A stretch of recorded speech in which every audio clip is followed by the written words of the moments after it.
When working with Squarespace, typically some things you can't do without using custom code or CSS. Now, with Squarespace's new update to their platform, they've introduced a lot of new animation features, and some of them are quite handy.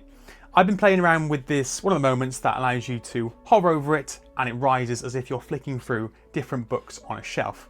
Now, I'm working on a publishing website in which they have a series of different books, and so for this effect I wanted to have a look and feel as if you were going through the different books in selection, picking one out and going to click on it to go and purchase that book. So this is a quick guide on how you set that up with Squarespace. So the effect I'm trying to achieve is this hover effect here. So what I've set up is as you hover over each image, it raises and then falls, depending on which one you're clicking on. Basically, I want this to look like you were searching through your catalogue of books on the shelf or at home, and this interactive element allows you to know that you can click on it and go to a separate page. So with this, one image raises at a time as you hover, and there's also a little bit of drop shadow subtly in the background just to add that little bit of depth. So I'm going to show you how to achieve this effect. So what I'm going to do is I'm going to go into edit mode. We're then going to add a separate section at the back here and just add a blank page. So to set this up, what I'm going to do is add block. I'm going to add my image blocks like so. I'm just going to set it up relatively similar to what I had before. So I'm just wireframing out how these books would sit on the page. So I'm just going to put these behind my main book. So I'm creating that sort of depth by just having them appearing slightly behind and making them a little bit smaller.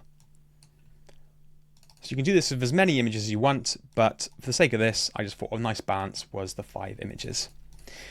Then what I'm going to do is I'm going to come to the plus sign, and I'm going to add in my books. Now, it doesn't have to be books in your case. It could be records, it could be anything you want, but for this effect, I just thought the books would look perfect for this. So I'm just uploading my images like so. The final book there, perfect. Okay, so we've got a nice set here. So first off, what I want to do is add in the drop shadow which sits in the background. And to achieve this, you can do it in a couple of ways. You can either find a PNG from Canva or Illustrator, wherever that might be, but I actually find it's easier to go in, add a shape block like so. So I'm just going to make this go across the entire screen.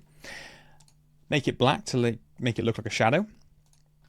And then what you can do is blur it so it has that kind of fade to it, and you can take the color and then just bring down the opacity, and you don't need too much, but already there that's looking like a shadow. That looks pretty seamless. So what I want to do is add a shadow to the left hand side and to the right hand side, and then send it to the back, so as if this book here and this book here are casting the shadows. So I'm just going to send that to the back there. Already that's taking shape, so you want to make sure these books are at the back to achieve this effect. And you can just about see, it's only subtle, but it makes a big difference. You can see that shadow coming through. I want to make sure I've done the same for the top book, so I'm just going to move these back into place. What I'm going to do is I'm going to add my shadow as if the top book is covering those other 2 books. So I'm just going to make sure that this is in the front and this front book is at the front, and there we are. So here we have our books in place and we've got that shadow just behind. So that's already coming out the page quite nicely. The last bit to achieve this effect is the animation. And so to do this, what you do is you click on your image, click the edit button, then you want to go to animation and click triggers. Now you can either do it on hover, on press, on loop. There's a few different options here, but for this effect I want it to rise up on hover. So I'm just going to click that. And there's a few different presets in here. Some of them are a bit outlandish for what we need, so jump might be quite nice maybe if we were selecting it, but for the purpose of this I'm going to go with lift. Now this is a little bit too much, as you can see. It was rising up the page and then rotating. Now we want to turn a lot of this off actually. So to do that, you come over to your animation, then click edit. So what I want to do is change the end bit here. So you can see it's got this rotate. So we want to turn the rotate off. I don't want that to rotate at all. I also want to turn the scaling off because I don't want it to jump out at the screen. I only want it to rise. Now to get it to rise, what you do is you come to offset here and you actually want to go -10, and that'll just make it rise quite nicely. And so if you look in the preview there, it's just rising ever so slightly. And it doesn't have to be much, but just having a little rise effect makes you know that you can actually click on this image. It's just a little prompt for you to go through to another page. You can even then go into the timing. So if I click on timing here, you've got different options of how this animation will be. So you've got spring as it is at the moment, where it bounces up quite high. But for my own sake, I only want this to ease, just so it's easily just comes out the page a little bit. And so if I look at the preview here, that's looking quite nice. So I'm going to go ahead and save this. I'll click exit. I'm going to go back into my preview mode.